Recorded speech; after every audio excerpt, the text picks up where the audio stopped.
Hello दोस्तों, सभी को गुड मॉर्निंग, गुड आफ्टरनून। तो आप लोग कैसे, उम्मीद करती हूँ सभी लोग अच्छे होंगे। और हमारे चैनल को भगाइएगा मत। और सभी लोग देखिए कि मैं वीडियो अब मैं क्या कर रही हूँ।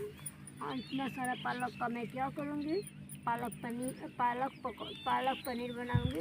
तो सभी लोग आइए और खा लीजिए। वीडियो को पूरा ज़रूर देखिए, तभी आप लोग को समझ में आएगा।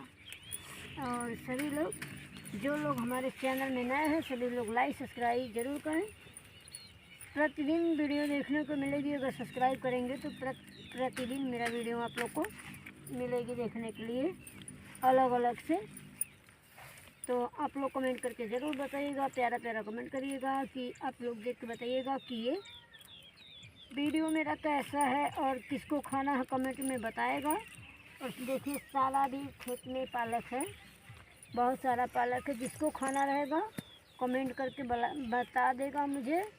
मैं पालक पनीर बनाऊंगी, पालक का पकौड़ी बनाऊंगी। बहुत से आइटम होता है पालक का खाने के लिए। तो आप लोग कमेंट में ज़रूर बताइएगा। लाइक सब्सक्राइब शेयर जरूर करिएगा। जो लोग हमारे चैनल में नए हैं, हाय बाय बाय।